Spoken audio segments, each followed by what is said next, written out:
Bonsoir à toutes et à tous. Merci d'être venus nombreuses et nombreux chez Carib ce soir. Donc on est très heureux de recevoir. Je vais déjà faire une faute parce que je ne sais pas comment ça se prononce en fait. Christopher, ça va encore, mais Boucher. Boucher. Boucher. Voilà. Ses faux amis, c'est terrible.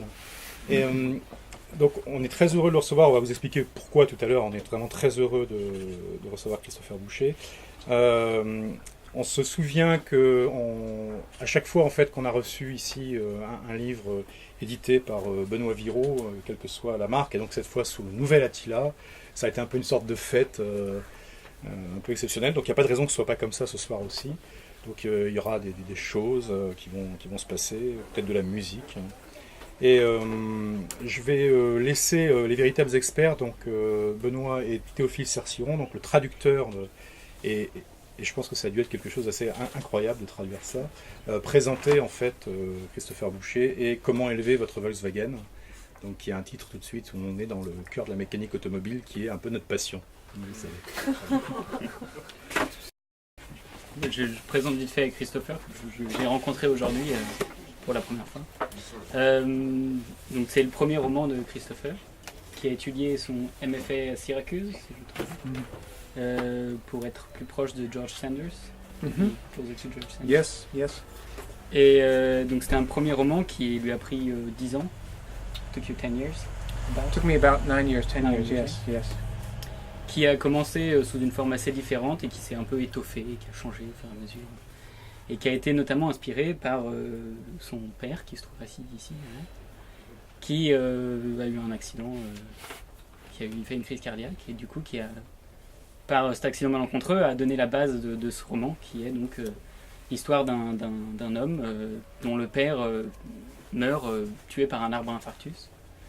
Et cet homme va devoir essayer de vivre avec ce fait-là, avec le souvenir de son père, avec la mort de son père, et en même temps va devoir élever son fils, qui est une Volkswagen de 1971. Donc une voiture qui n'est pas en très bon état, parce qu'elle est un peu vieille. Et il va devoir essayer de faire un peu les deux, et d'apprendre à son fils à survivre, et de nous apprendre comment faire survivre si on est dans le même cas que lui. C'est-à-dire, il va écrire un manuel, qui est celui-ci, de comment élever sa Volkswagen.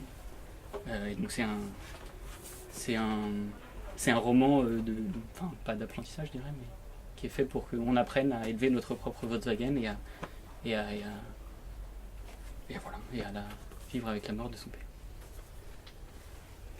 Alors, moi je voulais simplement, donc avant qu'on découvre certains extraits en fait de ce texte, dire pourquoi pour moi c'est un livre exceptionnel, parce que donc, en s'appuyant au départ sur un livre qui est un vrai manuel d'entretien automobile, qui a été extrêmement populaire dans les années 60 et 70, qu'un monstrueux best-seller américain qui disait effectivement à l'ensemble des hippies et à leurs descendants comment faire durer en fait sa Volkswagen. Et c'était un vrai traité de mécanique automobile.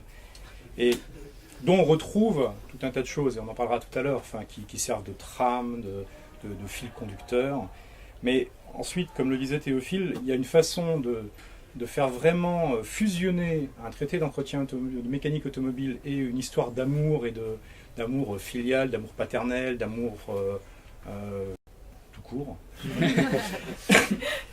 Et déjà, ça, ce serait complètement exceptionnel. Et puis, je trouve le coup absolument incroyable, c'est de déplacer la métaphore de la mécanique automobile sur en fait l'écriture et la création, et le fait de nourrir les gens par de la création, de la lecture, du texte, quelque chose qui a du sens, quelque chose qui a de la beauté, et donc qui va irriguer ça tout le long. C'est sur le fond absolument magnifique.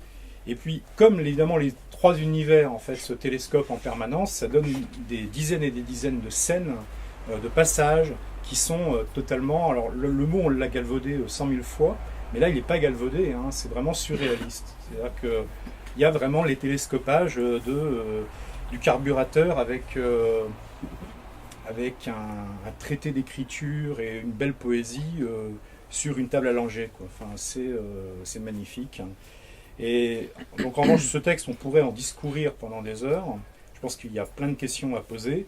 Mais pour tous ceux qui ne l'ont pas lu, enfin, ce serait vraiment dommage de ne pas le parcourir tout de même, même brièvement, parce que vous allez voir qu'il y a une musique, des mots et aussi du banjo qui est absolument unique. Enfin, voilà.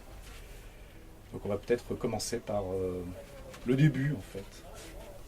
Ouais, une lecture du début. Non, mais c'est en Should anglais. I read? Ouais. Yep.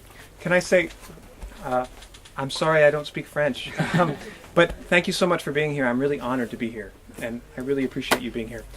I'll read the first story, Yep. which in English is called Tune Up, and if I go too fast, you'll hear it in French in just a moment. Yeah? Tune Up. That afternoon, we held a birthday party for my son, the 1971 Volkswagen Beetle. He was turning 2, a quite young tide in Volkswagen years. So we set up some tables at Pulaski Park in Northampton, invited his friends from school, second graders, most of them, and ordered food from Nini's, detective stories for the Beetle, pizza for everyone else. And a number of people brought cake. There must have been 6 or 7 different kinds of cake to choose from.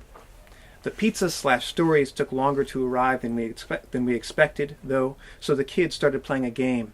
Red Rover, I think it was, with pieces of cake as the reward.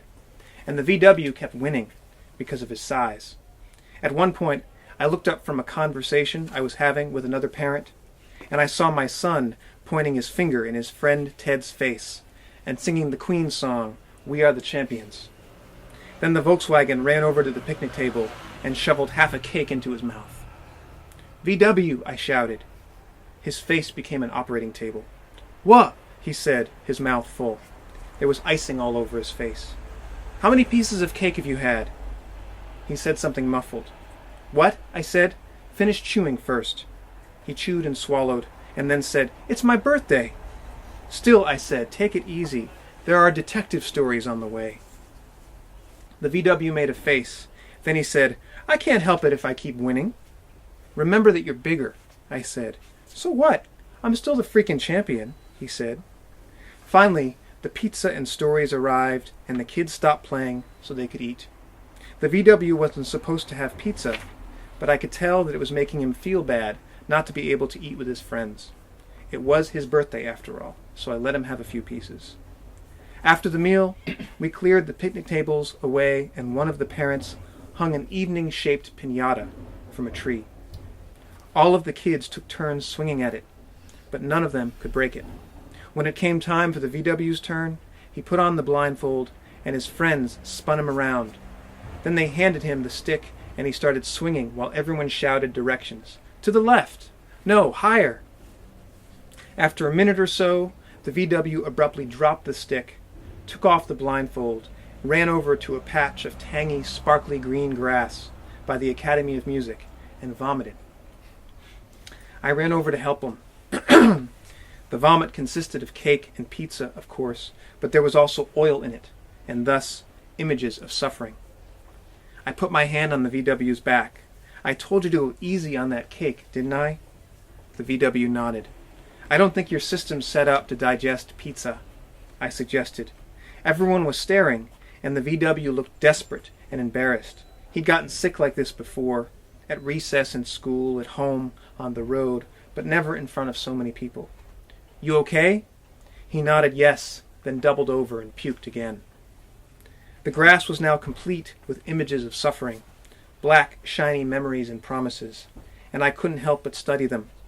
Members of our family were there, of course, the soldier, the VW's cousin Andy, but others too, including me, the lady from the land of the beans, and a number of people I didn't recognize. Some of the suffering was written, some imaged out. We looked into the oil together. "Are those yours?" I said. The VW coughed, spit, shook his head no. "Are they yours?" Behind us, the parents and children turned and went back to the party. I wiped the VW's mouth and led him over to the picnic table. One of the parents put the blindfold on his daughter, and she started swinging at the evening. Soon the VW stood up and joined his friends. The girl swinging the stick began to connect with the evening. Thwack, thwack, again and again. Finally, she broke the piñata, and small moments of time burst from the evening and poured into the dirt. All of the kids went wild. scrounging for minutes and stuffing them in their pockets. The VW must have still felt ill, though, because he didn't join the other kids in picking up the time. He stayed standing, looking down at his friends and trying to smile. For the first time, he looked old to me.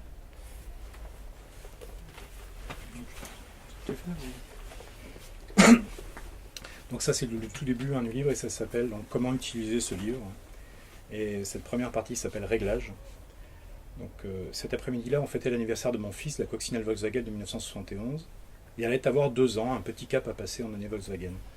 On avait installé des tables dans Pulaski Park à Northampton, invité ses copains de classe, des CE1 pour la plupart, et commandé de quoi manger chez Nini, des histoires policières pour la coccinelle, de la pizza pour les autres. Plusieurs de ses amis avaient apporté des gâteaux. Il devait bien en avoir 6 ou 7 au choix. Comme les histoires pizza mettaient plus de temps que prévu à arriver, les enfants ont décidé d'organiser un jeu, l'épervier je crois, avec des parts de gâteaux à la clé pour le gagnant. Et bien sûr, à cause de sa taille, la coccinelle n'arrêtait pas de gagner.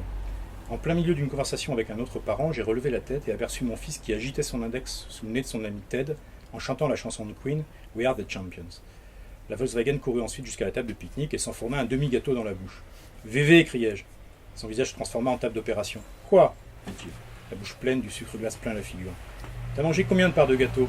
Sa réponse s'étouffa. « Quoi ? Fini de mâcher avant de répondre. » Il mâcha et avala, puis dit « C'est mon anniversaire !»« C'est pas une raison, vas-y doucement, il y a des histoires policières qui arrivent. » VV fait une grimace. « C'est pas ma faute si j'arrête pas de gagner. Ah, souviens-toi que t'es plus grand. Et alors, c'est quand même moi qui ai gagné. » La pizza et les histoires finirent par arriver et les enfants arrêtèrent de jouer pour manger. VV n'était pas censé manger de pizza, mais je lisais sur son visage qu'il était malade de ne pas pouvoir en manger avec ses amis. C'était son anniversaire après tout. Aussi, je lui ai laissé prendre quelques morceaux. Après le repas, on a nettoyé les tables de pique-nique et un des parents a accroché à un arbre une piñata en forme de soirée. Les enfants lui envoyèrent des coups de bâton les uns après les autres, mais aucun ne réussit à la briser. Quand ce fut au tour de VV, il enfila le foulard et ses amis le firent tourner sur lui-même, puis ils lui passèrent le bâton et il commença à frapper dans le vide, pendant que nous lui crions les indications « Sur ta gauche, non, plus haut !» Mais 1 minute plus tard, VV lâcha brutalement le bâton, retira le foulard, courut jusqu'au carré de pelouse verte acidulée et brillante qui longeait l'académie de musique, et vomit. Je courus le rejoindre pour l'aider. Le vomi consistait en gâteau et en pizza, bien sûr, mais il était aussi teinté d'huile, et donc d'images de souffrance. Je posai ma main sur le dos de VV. « Je t'avais dit d'y aller doucement avec le gâteau, non ?» VV hocha la tête. « Je ne pense pas que ton système soit fait pour digérer de la pizza, lui suggérai-je. » Tout le monde nous regardait. VV semblait à la fois désespéré et embarrassé. Il s'était déjà rendu malade comme ça plusieurs fois dans la cour de récré, à la maison, sur la route, mais jamais devant autant de monde. « Ça va ?» Il fit oui de la tête, puis se plia en deux et rendit à nouveau. L'herbe était à présent assortie d'images de souffrance, des souvenirs et des promesses, luisants et sombres.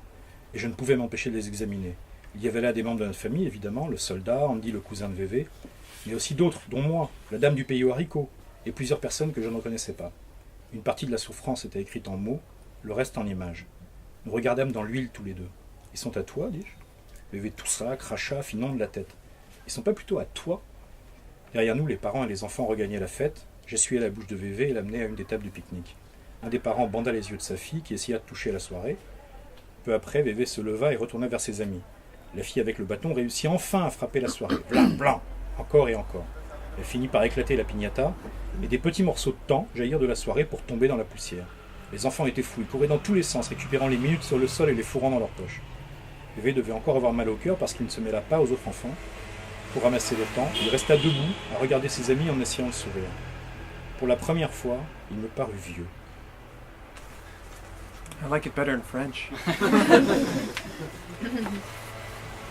So, peut-être pour pleinement apprécier en fait ces paroles fortes, qui sont, vous voyez, avec des registres assez, enfin, d'emblée assez étonnants, peut-être un peu de musique. Music is just a hobby for me, but it was a really important influence on the book. So, do we know what bluegrass is? Is that Tout le monde name? connaît le bluegrass. Bluegrass, which is an American style of folk music. C'est un type américain de musique folk. I'm going to play, I think this is one of your favorite songs. Is that right? Little Cabin Home on the Hill? So, Une des chansons préférées de son père. later on in the book, songs become roads in the book. And when I was thinking about that, this was one of the songs that became a road. Les chansons deviennent des routes dans le livre un peu plus loin. Et c'était à ça qu'il pensait quand quand il pensait aux chansons devenant des routes, en train de devenir des routes. Yeah.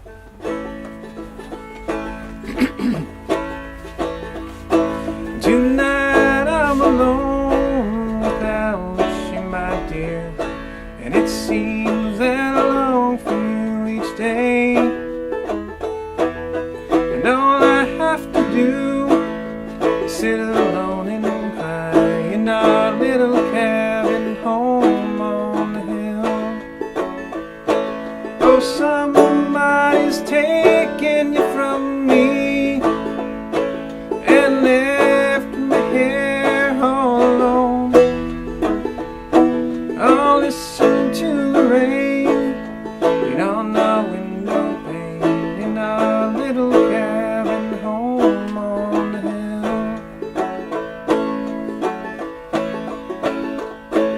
I hope you are happy tonight as you are, for in my heart there's a longing for you still. And I'll just keep it here so I won't be alone in our little cabin home on the hill. Oh, somebody's taken you from me and left me here all alone.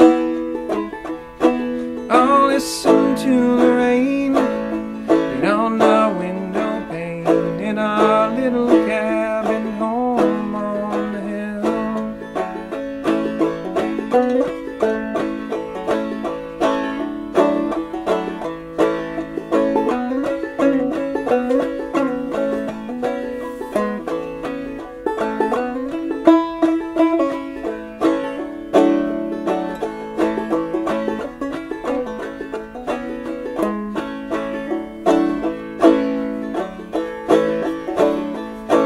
Now when you have come to the end of your day and find there's no more happiness for you,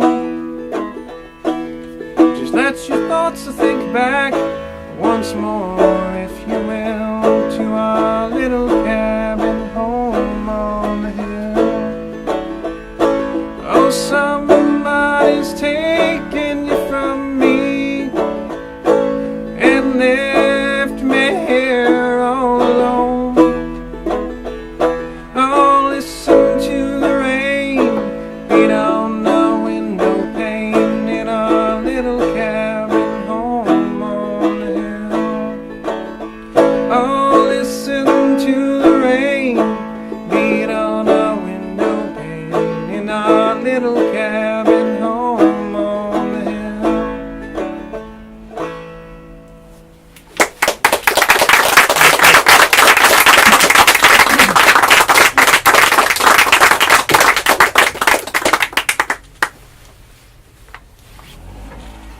En fait, donc vous avez dû sentir avec le premier extrait que d'ores et déjà il y a tout ce qui a été exprimé, ce narrateur, comme on disait, qui va devoir tout le long du livre en fait composer entre sa famille, l'amour qu'il voue à son père, à sa femme, à son enfant, et puis le fait que il aimerait bien quand même être l'écrivain qu'il rêve d'être, qu'il souhaiterait être. Et puis on devine déjà donc en 2 pages qu'il va y avoir un réseau de métaphores qui se met en place qui est quand même assez incroyable, puisque ça a dû vous sembler un peu louche normalement, comme moi ça m'avait semblé qu'une fillette dégomme la soirée avec un bâton ou qu'on ramasse des minutes dans l'herbe, et tout ça va se mettre en place tout au long pour se densifier peu à peu. Donc c'est pas inutile, et heureusement l'auteur nous donne dès la 3e page un premier petit mode d'emploi qui s'appelle en français comment utiliser ce livre. How to use this book. How to use this book? How to use this book. Condition. Someone, your mother, your daughter, your friend, is a Volkswagen. And that Volkswagen needs care or love or repair. You want to know how to help them, how they work, what makes them run, what you can do to keep them happy and healthy and moving forward. I can help. I raised a Volkswagen, carried him from a newborn to full force, drove him all over western Massachusetts, broke down with him in every way on almost every page.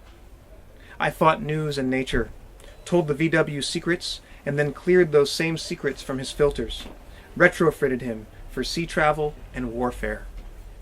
It's over now. The Volkswagen still and dark after almost 3 full years.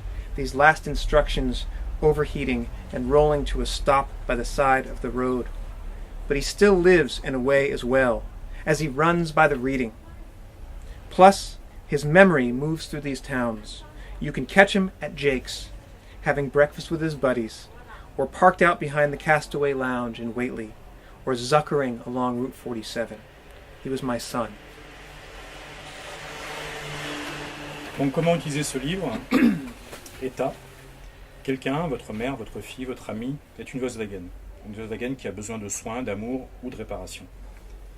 Vous voulez les aider, savoir comment ils fonctionnent, ce qui les fait rouler, ce que vous pouvez faire pour les garder heureux et en bonne santé et qu'ils continuent à avancer. Je peux vous aider. J'ai élevé une Volkswagen de nouveau-né jusqu'à son débridage complet. Je l'ai conduit dans tout l'ouest du Massachusetts. Ensemble, nous avons connu toutes les pannes sur presque toutes les pages.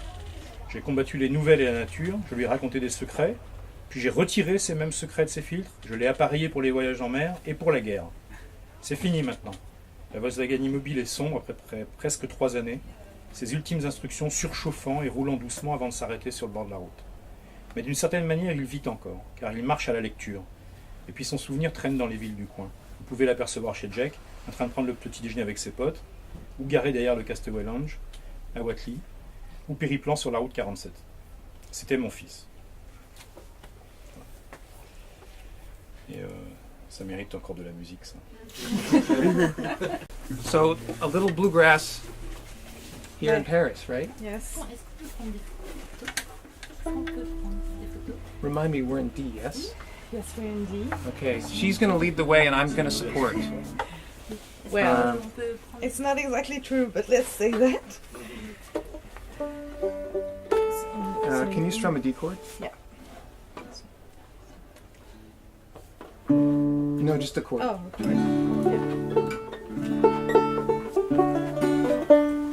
Good enough for bluegrass. Yeah. Are you okay? Yeah, I think. Yeah, it's fine. Yeah. Okay. We just decided to try this 5 minutes before the reading. So please be kind. So, let's go.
Extrait, en fait.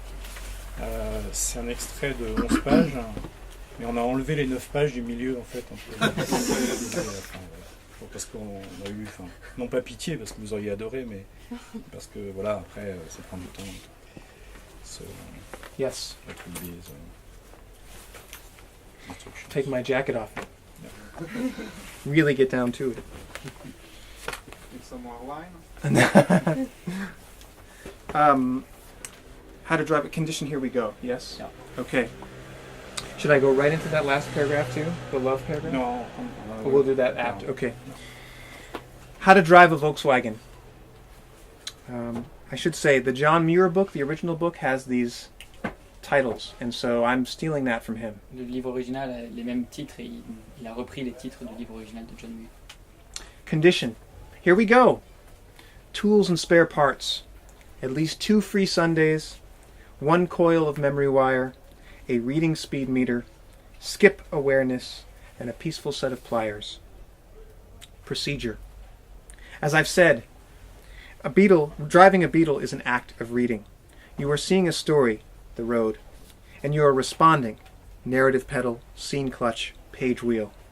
If you're doing it right, you are determining your speed, direction, and attitude.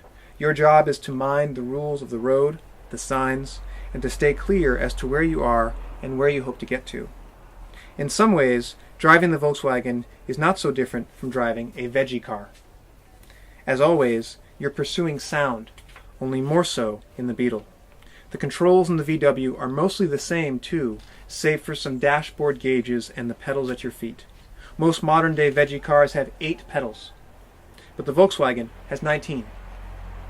6 for motion, 2 for shifting, 1 for chai, 1 for connecting, 1 for marginalia and mountains, 2 for mother sides, and 1 for letting go. The sequence is not always the same from Volkswagen to Volkswagen, but there should be a chart underneath the dashboard that tells you which pedal is which. And if you lose it or can't see it, you can either ask your Beetle or make a chart by following each pedal cable to its source. The steering controls are pretty self-explanatory, as there are only a few directions to choose from. Turn the page to the right to move forward, to the left to move backwards. Notice, too, the switch for the eyelids to the left. If you're used to driving veggie cars, you might expect your dashboard to tell you about cropping, rot rate, nutrient levels, and so forth. But the VW's dash is different. It's made from wood of old trees, first, with needle and text gauges carved into the wood.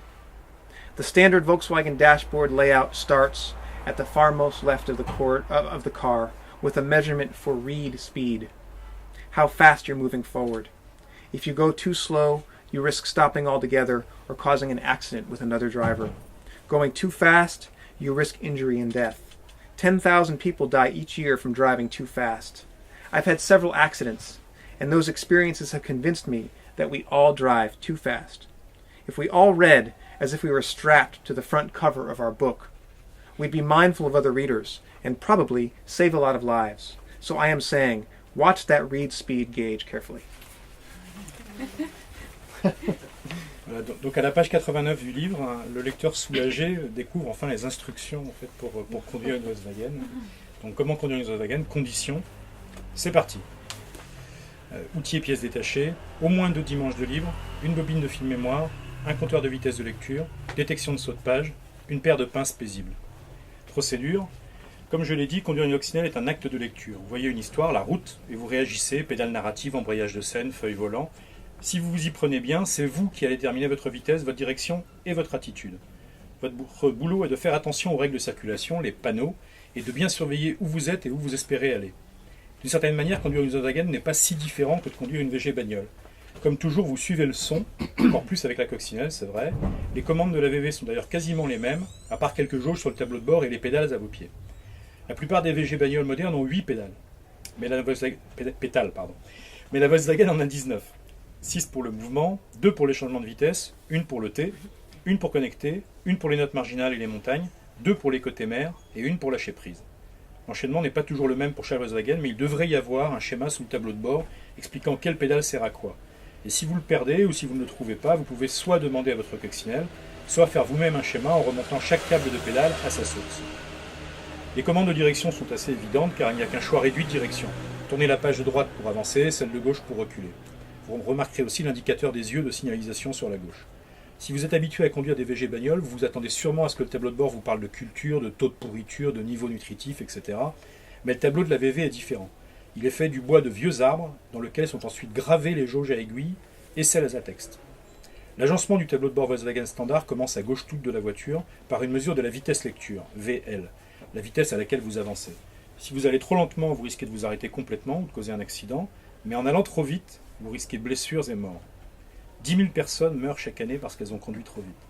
J'ai eu plusieurs accidents et ces expériences m'ont convaincu que nous conduisons tous trop vite. Si on lisait tous comme si on était attachés sur le capot avant du livre, nous serions plus attentifs aux autres lecteurs et sauverions probablement beaucoup de vies. Donc un conseil, surveillez attentivement la jauge VL. And then that one, Yeah. one more reading, if that's okay. Last one. We fast forward a few paragraphs, and it goes, love is measured in gauge 20, specifically love pressure in the surrounding area. It's normal for the gauge to read anywhere from 10 to 20%. If it drops below 4%, though, you may have trouble. The VW may get sad, slow down, or even stop altogether. If this occurs, you have to immediately find or write a story that somehow convinces him that there is more love, caring, or compassion in the area than he thinks there is. I can't tell you how many times this has been a problem for us, how many trips were interrupted because I had to head into the nearest populated town to see if we could find some examples of kindness. Sometimes it just wasn't there for us to find, and in those cases I'd have to sit down and try to write something, type into the book of power, print out the sheet, feed it manually.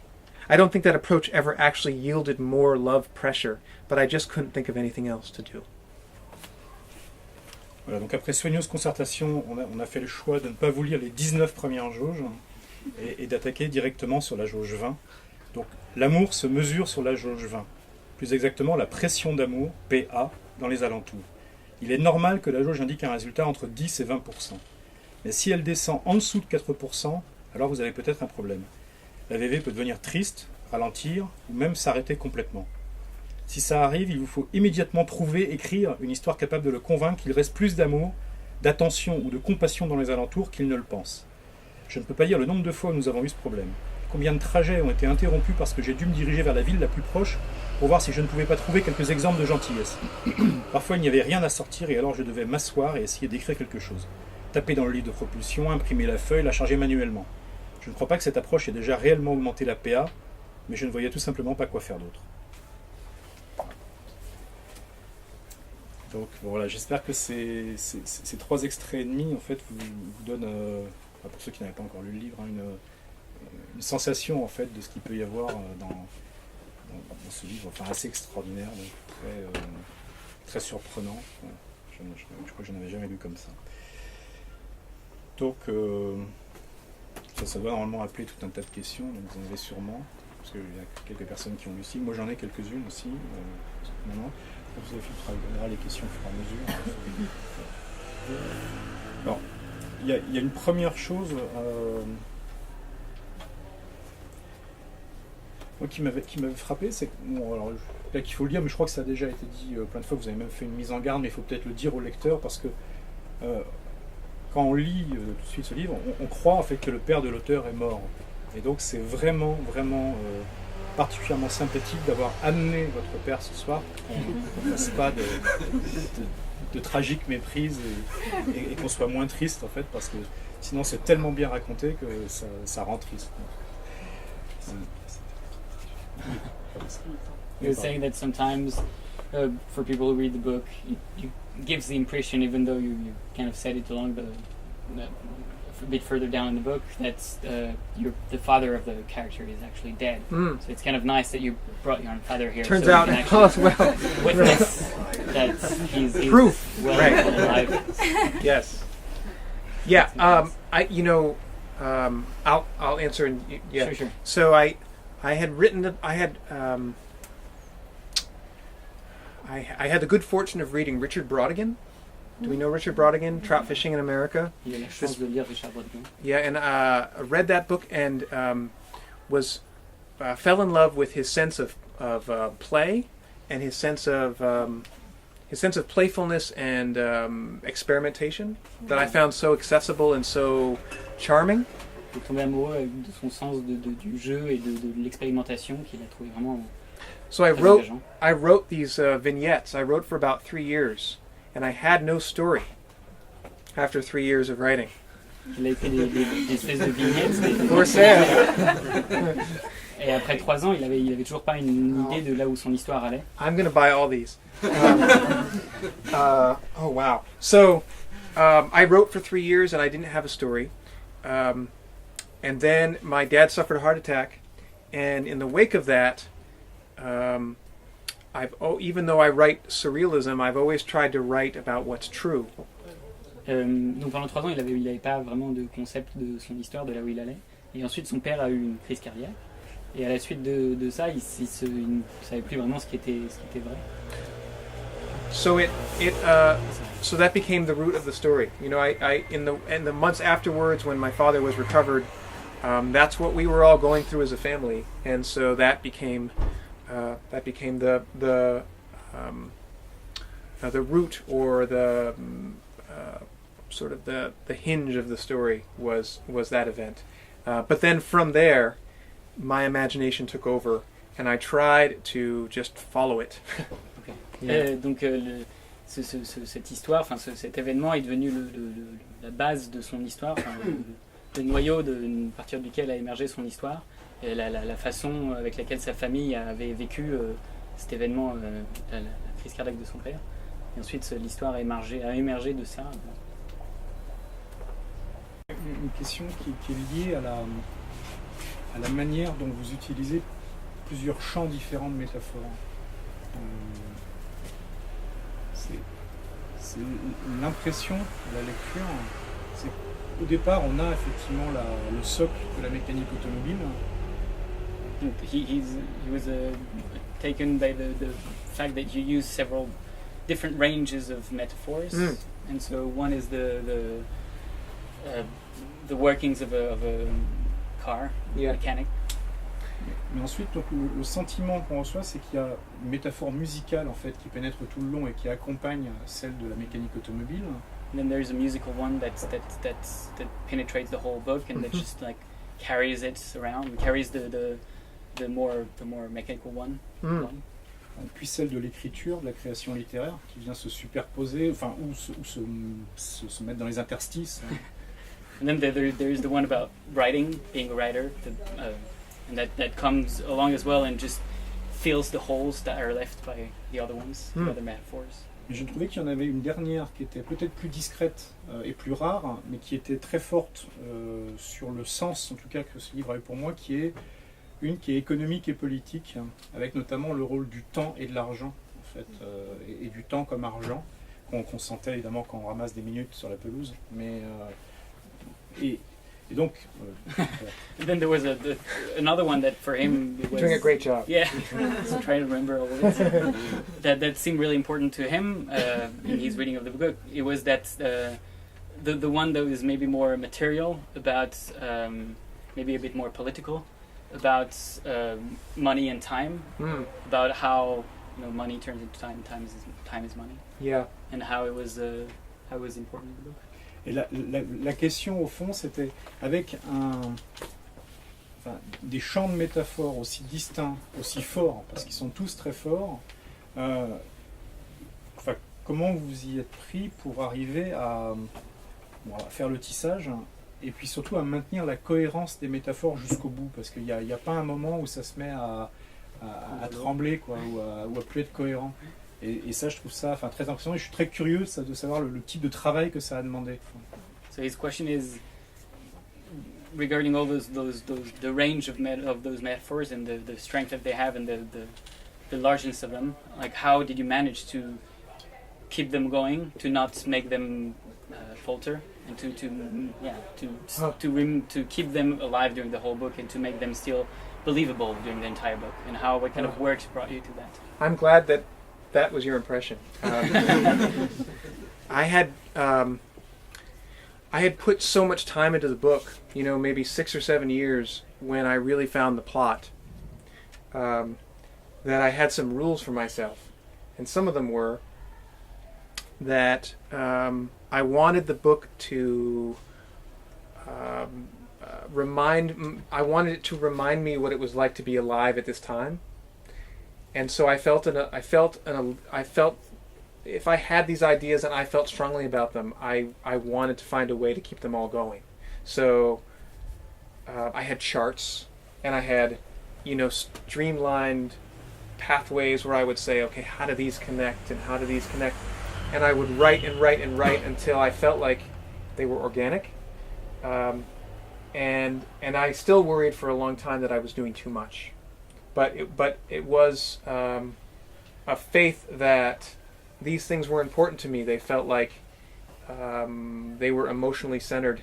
And if they felt that way to me, and if they had felt that way to me for 5 years, that I owed it to myself to keep them in there. Even if they were silly or ridiculous, or if there were too many. Yeah. Right. So, got all that. Yeah, right.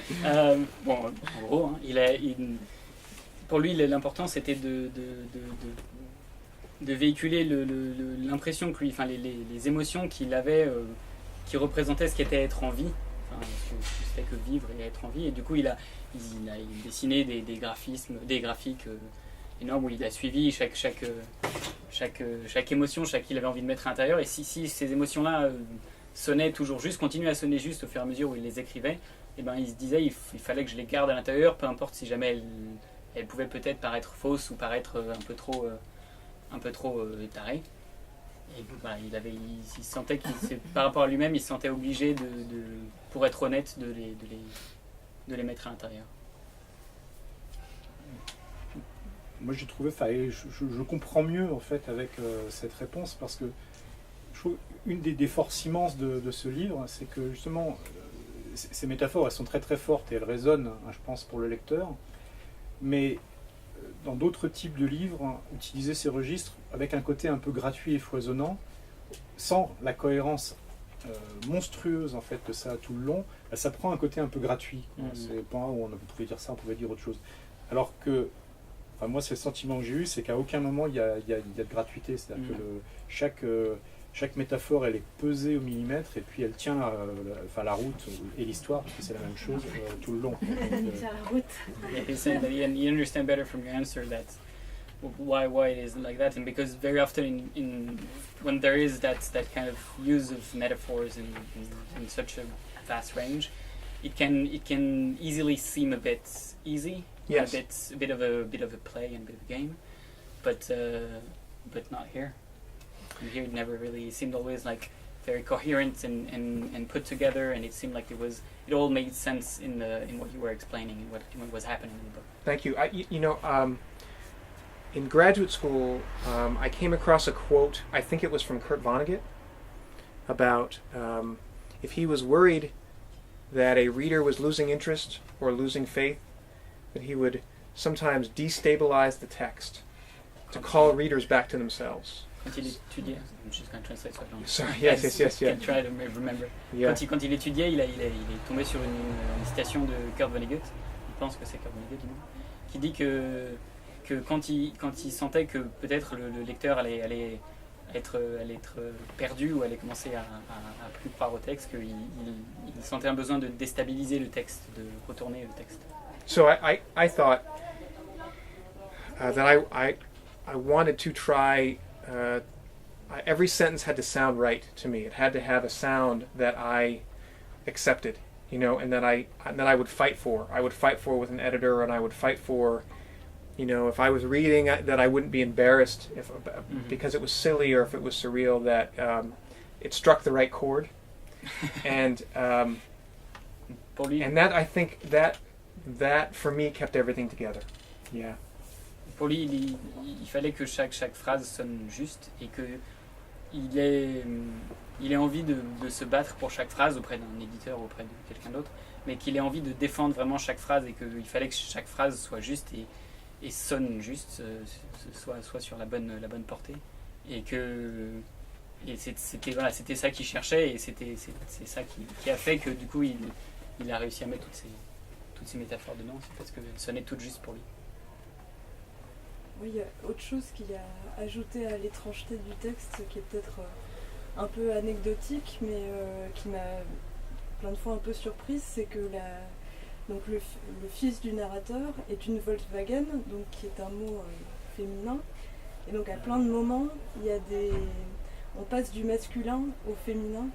Et je me demandais si ça avait pu par moments être un peu étrange aussi d'écrire une histoire où son fils est une Volkswagen. Ça, je pense que c'est plus dû à la français qui apporte un genre sur le chose. Mais j'ai entendu she aussi quand on a lu en anglais. That's a good question. I can't really remember. So you say in French, we put genres to a lot of things, books and shelves and trees and whatever.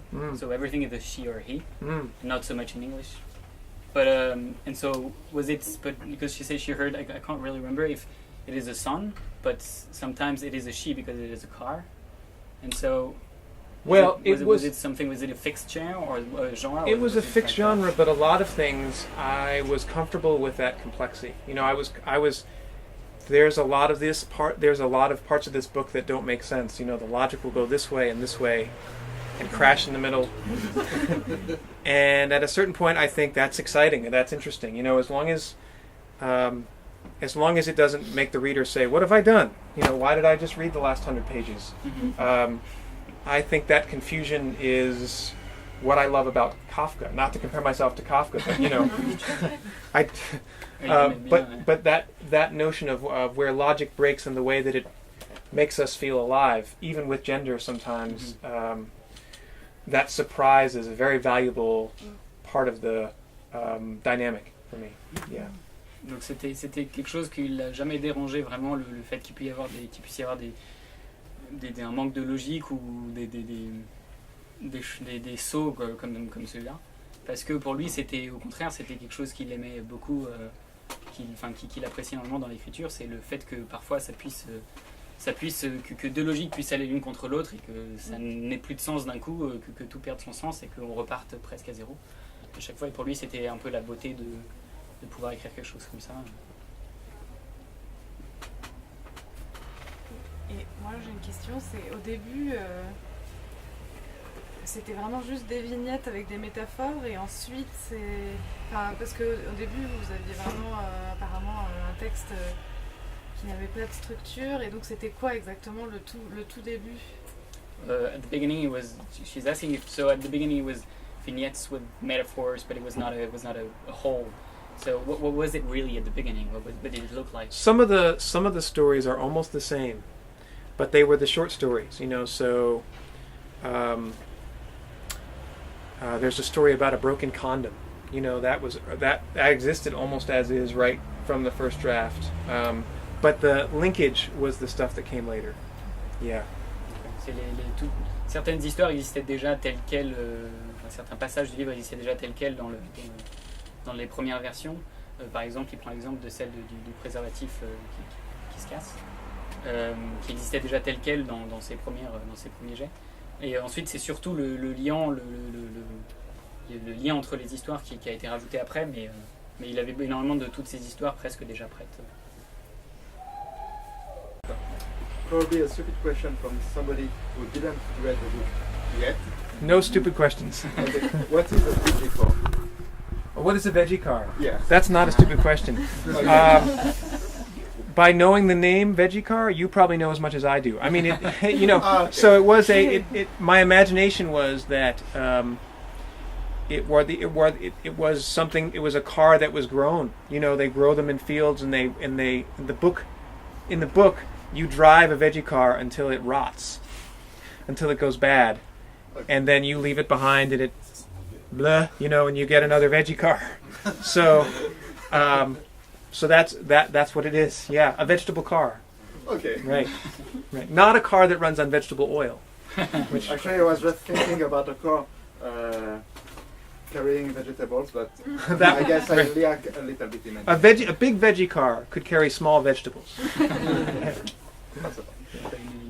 Ta question c'était qu'est-ce que c'est qu'une végé bagnole, et il explique que pour lui c'était pas beaucoup plus clair que pour toi, mais que dans son imaginaire c'était une voiture qu'on fait pousser dans des champs à voiture, enfin à végé bagnole, et on la prend et on la conduit jusqu'à ce qu'elle se mette à pourrir, et à ce moment-là on la laisse quelque part et on en cueille une autre et on se remet à la conduire. C'est vraiment littéralement une VG bagnole, une voiture en ligne.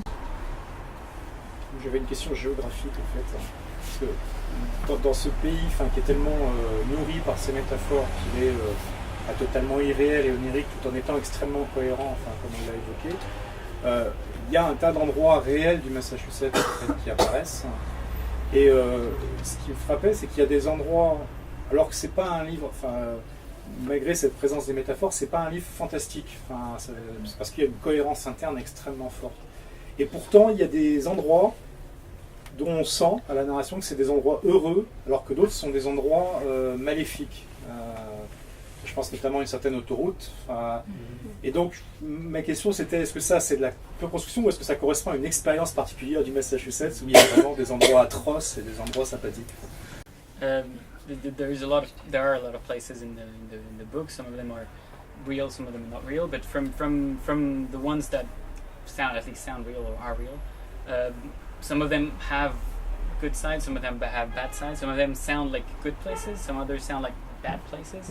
Is it something that's just imaginary, that you just decided that, or is it something that comes from personal experience, or that comes from personal perception of those places? Or I generally the setting of the book is a place called Northampton, Massachusetts, and the surrounding areas, and I generally think of that area as a very special place.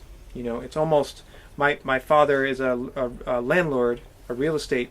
He owns real estate in Northampton, and I've only lived there for a few years, but I've always sort of trying to get there, you know, or always trying to live there, or working there, or driving through there. But it's the perfect mix of city and country.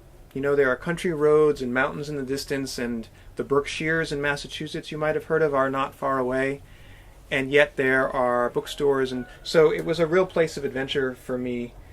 And it wasn't quite home, but it wasn't far from home. And that those details were very helpful for me when I wrote. They gave me a lot of a wide palette. Yeah. Le Massachusetts, c'est tout ce qui tourne autour de Northampton, Massachusetts, qui est l'endroit où se passe le livre. Ça a toujours été quelque chose qui a été un endroit qui est assez spécial pour lui, assez particulier. Son père habite là-bas, et il est propriétaire de plusieurs appartements. Et donc c'est pas forcément, il y habite depuis assez peu de temps, mais c'est un endroit vers lequel il a toujours voulu aller, vers lequel il a toujours essayé de s'orienter. Et pour lui, c'est un peu un endroit, peut-être pas parfait, mais not perfect, mais un endroit vraiment particulier parce que c'est le mélange presque parfait de campagne et de ville. Il y a des montagnes qui sont à proximité, etc. Donc pour lui, ça comportait une palette entière d'un environnement vraiment à part entière, avec des composantes extrêmement diverses. Une dernière question, pour moi en tout cas, c'est je sais vraiment que c'est un livre qui vraiment pour n'importe quel lecteur peut faire un effet immédiat et intense. Et par ailleurs, je pense que c'est un livre qui est largement suffisamment original et sophistiqué pour que ce soit aussi ce qu'on appelle parfois en français, en tout cas, un livre d'écrivain, qui va intéresser des écrivains parce qu'on y apprend des choses sur l'imaginaire, sur la fiction. Et par curiosité, si c'est pas indiscret, je voulais savoir si parmi les écrivains américains contemporains, il y en a eu certains qui ont été plus touchés en fait par ce livre que d'autres. Des personnes qui auraient lu le livre. Oui, parmi les écrivains américains. Do you think that it's a book that can somehow be seen as a, I don't know if you can translate this, but as a book for authors a bit, because it's very much about themes that interest authors, and it's a very complex and very deep book. And so, do you know if from the contemporary American authors who might have read the book, if la fin de la question c'était quand même. Et qui l'auraient justement particulièrement apprécié. If some of them might have say some things about it to you, if some of them, some names might have enjoyed the book or liked the book.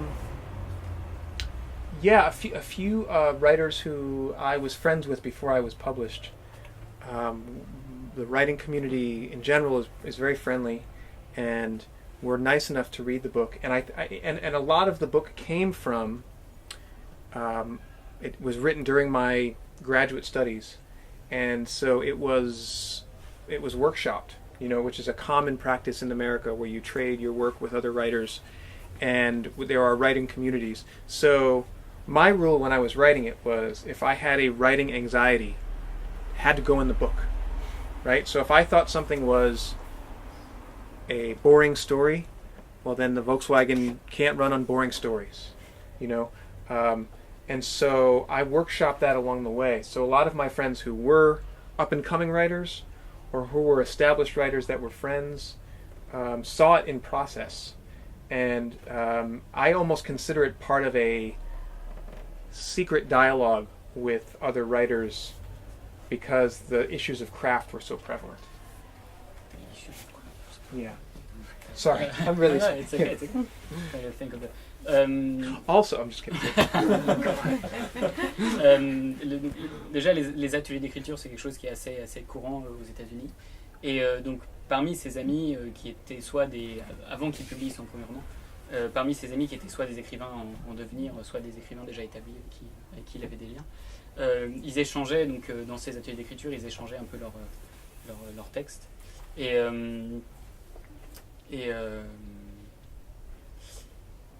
j'ai perdu le fil de ce que j'étais en train de dire. Et bref, ils échangeaient un peu leurs textes. Et donc, si jamais ils sentaient qu'il y avait une de ces anxiétés d'écrivain, donc un de ces problèmes, enfin, ces anxiétés personnelles qui sortaient, il fallait qu'ils le mettent absolument dans le livre. Et si jamais, par exemple, il y a quelque chose un peu ennuyant auquel il était en train de penser, il disait qu'il ne fallait pas qu'il nourrisse la Volkswagen de ce genre d'histoire-là, parce que la Volkswagen ne pouvait pas se nourrir d'histoires emmerdantes.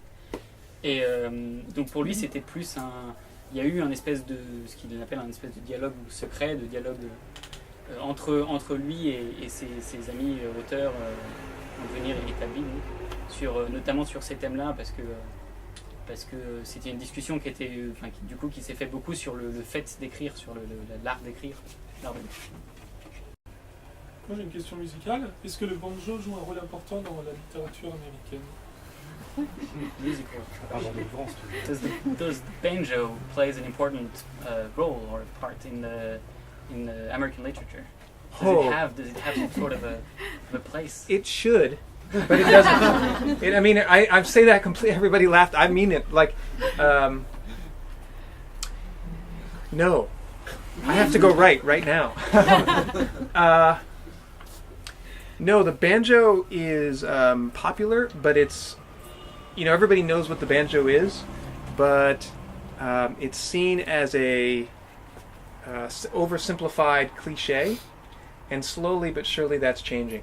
And I think as it is, maybe its place in culture will change too, because there are now people like Bela Fleck, or the Punch Brothers, or Jamie Stone, a Canadian banjo players who are complicating the genre of banjo, and I think literature will follow. But usually, right now, it's thought of as Beverly Hillbillies and Deliverance, So no, but it should be more prevalent in literature. Donc non, malheureusement, ça ne l'est pas du tout, mais ça devrait être important, ça devrait être un instrument qui a une place dans la littérature américaine, parce que pour l'instant, c'est encore vu comme quelque chose de ce qu'il appelait une musique de Beverly Hillbillies, qui est une manière gentille de dire de bouseux, et que c'est quelque chose qui est encore vu comme ça. Il y a beaucoup de musiciens, de joueurs de banjo qui sont en train d'apporter beaucoup de complexité à cet instrument, mais il espère que du coup la littérature va suivre ce mouvement de complexification et de compréhension que c'était un instrument à part entière et qui n'est pas seulement un truc de bouseux, mais qui est aussi un bel instrument. Et donc il pense que ça va suivre, mais pour l'instant c'est pas encore vraiment. Il faudra discuter ça avec Madison Smartbell, qui est le seul autre écrivain américain qui est venu jouer de la musique en fait dans cette librairie il y a 3 ans, et qui joue de la guitare, mais qui est très favorable au banjo. We should discuss this with Madison Smartbell, who apparently played some music in here how long ago? 3 years ago. 3 years ago. Really? So he plays guitar apparently, but he's very fond of banjo. I'm gonna talk to him about it. Yeah, should. Yeah, there are a lot of writers who play instruments. There's an American band that is made up of Stephen King and Amy Tan. Really? And yes, and they get together in some secret place and they rock out. They play. I'm not kidding. They play rock music. Wow. Il y a un groupe de musique composé de Amy Tan et de Stephen King qui se rencontrent, on ne sait pas trop où, mais ils jouent de la musique, du rock. I don't know if it's good or scary, but But talking about music, is that the theme of music, the metaphors of music? Is that something that you wanted to put in the book, or is that something that just popped along, or like came along and then you realized that there was a lot of material for metaphors about music and to put in that kind of range of metaphors and stories? Est-ce que le thème musical est quelque chose qu'il voulait mettre à la base dans le livre, ou est-ce que c'est quelque chose qui est venu un peu au fur et à mesure de l'écriture et c'est quelque chose qui s'est imposé de lui-même dans le texte? you know, Ben Marcus, whose book is in the window here, The Flame Alphabet, which is a great book. I saw him read once, and he said that he writes like a failed scientist. You know, Ben Marcus, qui a écrit l'alphabet de flamme, qui est dans la vitrine juste là, un magnifique bouquin, dit que pour lui, il écrit comme un scientifique raté. Yeah, and I was at that reading, and I thought, I want to write like a failed musician, which is to say that I deeply love music, and I deeply love the music of words when we hear them and don't yet know what they mean. Donc, en entendant ça, lui, il s'est dit, mais moi, je veux écrire comme un musicien raté. Je veux écrire pour qu'on comprenne, pour qu'on entende la musique des mots, et qu'on entende la musique des mots et on ne sait pas encore ce que ces mots veulent dire. So I'm just a hobbyist with music, but my wife was a professional guitar player, and I feel like music has been a lifelong love. I've played some sort of music since I was 7, and like a lot of other rules with the book, I wanted to capture what it was about sound and music and the primal affect that it has, or the primal impression that it has with storytelling. So that's what I was. So it was very conscious, and it came from a point of weakness. It came from what I don't think I can do in music. I'm very sorry. No, it's okay. Donc pour lui la musique. Can I just add one thing? You tried to play music at 7. I played. Yes. I played guitar at 7. Right. Thank you. La musique a toujours été une passion pour lui, et c'est sa femme qui est musicienne professionnelle. Mais pour lui, ça a toujours été qu'une passion. Mais donc pour lui, il voulait mettre la musique dans ce bouquin parce qu'il voulait do a link between the music and storytelling. Yeah, or the fact that the music of words, for me, hits me before the meaning does. Okay. Yeah. Et il voulait retranscrire l'impression qu'il a que pour lui la musique des mots le frappe en premier. C'est ça qu'il touche en premier avant le sens même du mot. Et pour lui, voilà, c'est pour ça qu'il dit qu'il voulait écrire comme un musicien raté, parce que c'était la meilleure manière pour lui de retranscrire cette impression, ce lien entre la narration et entre le storytelling et la musique. Donc, si vous avez d'autres questions, n'hésitez pas. Sinon après, il est toujours possible de poser des questions individuellement aussi à Christopher pendant que chacun se désaltère ou ce genre de choses. C'est tout à fait envisageable.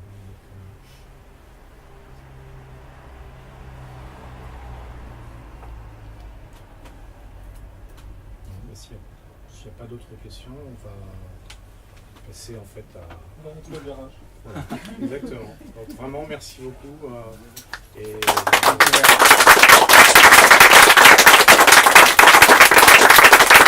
Merci à Marie pour la guitare.